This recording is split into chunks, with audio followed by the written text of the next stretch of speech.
Excitement is building on The Bachelorette right now as Becca learns more and more about the bachelors who are pursuing her, and fans root for her to choose their favorites. The bachelors have been fighting hard for Becca's hand, but many have already been sent home.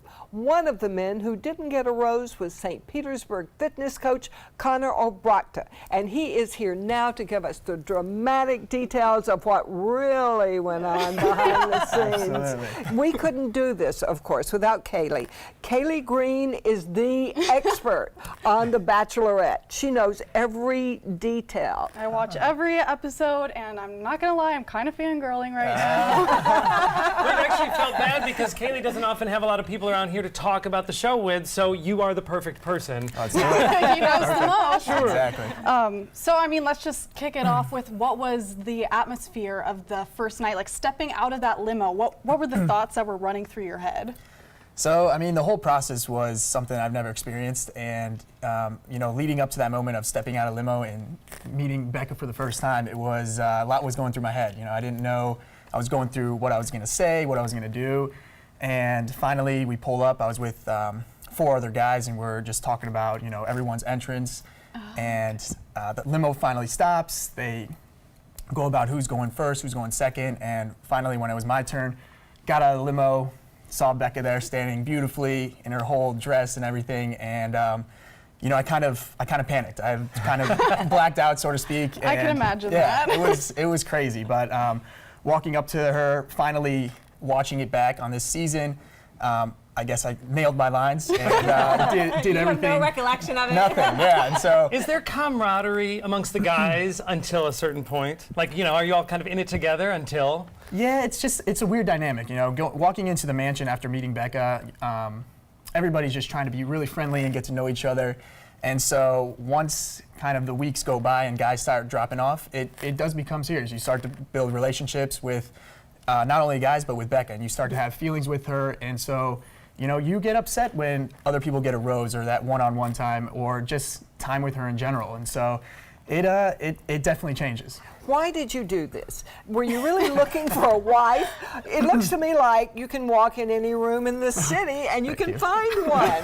Yeah, that's a great question. To be completely honest, I have a lot of friends that have been getting engaged. I'm 25 years old, turning 26 here soon, and I see them happily engaged, happily married, and I also see my brother and his wife, and they just got recently married last year, and it's a beautiful thing. You look at them and you just see, you know, happiness and true love. And so I truly find myself ready, being single here for the past couple years. I was ready to go out there and meet a girl, and to see Becca as the Bachelorette. I was excited to see her. Would you have married her?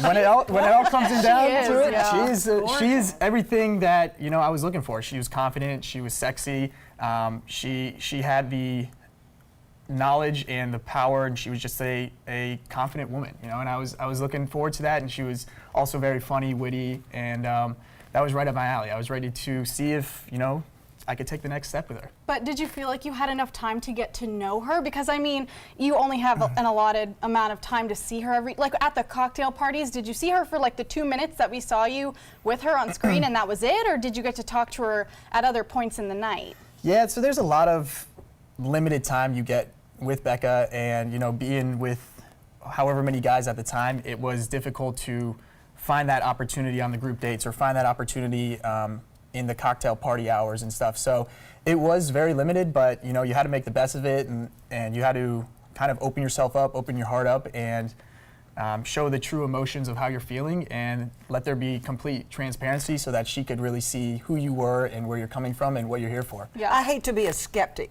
Oh, but no. it seems to me, here you are nose to nose with this woman, and you're very passionate. There are 20 cameras right around you. There's a guy with a script. There's a guy with lights. You're surrounded by people. How can you really have an intimate moment like that?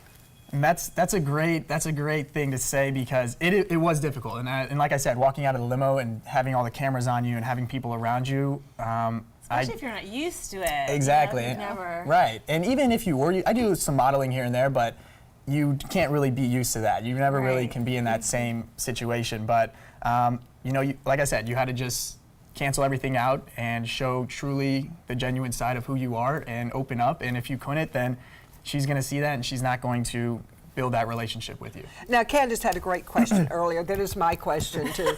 Is it scripted? Is the show scripted? Do they tell you what you've got to say and sort of give you a character to play? Right, so it really isn't. It's all truly who you are, what you want to do, what you want to say, and how you exactly act in real life. If you can get there with blocking out the cameras and everything. And so they don't tell you what to do, they don't tell you what to say. It's all based on who you are and how you can open up. So there are obviously a lot of cameras, and you know that. So in those moments of weakness, like what caused, like, I'm sorry, but we're gonna bring it up. Her face is turning red. You threw the picture of Lincoln and Becca into the pool. Like, what prompted you in your mind to want to do that, knowing that there were so many cameras on you On that national would, television. yeah, that would play to millions of people. I know, and going through this whole process, there's a lot of emotions that come out of you. You don't have any outside ties to your family, to your friends. You don't have anything that you could look up on the internet, and we're all kind of jaded by all of that. So you're really into your own feelings, and you reflect a lot, and you self-reflect on what you did in the past, how you actually are, and who you really want to be. And so with that being said, emotions arise, and people build relationships quicker than others, and had great chemistry with Becca right off the bat, and I didn't want anyone really to get in the way of that. So what you guys saw and what you didn't see was one thing, but he was being very disrespectful to us, and he was being very out of character, and so it just kind of bothered me, and it was somebody like poking at your chest for hours and hours and hours, and I kind of just slapped his hand away. So to be completely honest, I was embarrassed. I was embarrassed about the whole thing, and that's truly not who I am, but it happened, and like I said, emotions run high with everybody on the show, so. That's true. And I mean, you obviously didn't get along with Lincoln very well, but I'm sure there were there other guys that you developed friendships with and that you think you'll stay friends with past this season? Yeah, I mean, going into the later weeks, we all obviously spent a lot of time with each other, and we built great relationships. And still to this day, I talk to almost half of the guys that we stay in contact with each other, and we hang out here and there and stuff. So it's been a lot of good that came out of the show, especially on the friend side. And you're home now, so what's next for you? I am home now, and what's next is taking it all in. I've been watching every episode, and oh, really? yeah, just getting. Is it awkward seeing yourself on TV? It is, and the one thing that was the most awkward is hearing your voice play back, and you don't really understand what it sounds like, but. Seeing myself on TV, it was the first episode. I was kind of cringing here and there, but I think I did, acted true to who I was for the most part. And so, what's next to answer your question is getting back into my work here. I'm health and fitness trainer down in downtown St. Petersburg, Florida. So, getting back with my clients and just living the regular life. Who does she pick? Who Yeah. does she pick? And are you rooting for anybody? Am I rooting for anybody? Stay tuned. You guys can see. Do you know who wins? Stay tuned. All right. Well, we Tell hope us when you everybody have to will go stay tuned because you can catch The Bachelorette at 8 p.m. on Mondays on ABC7. Now we've got to know what happens. Thank you so much, Connor. welcome. Thank I you. would have picked you. We'll be right back.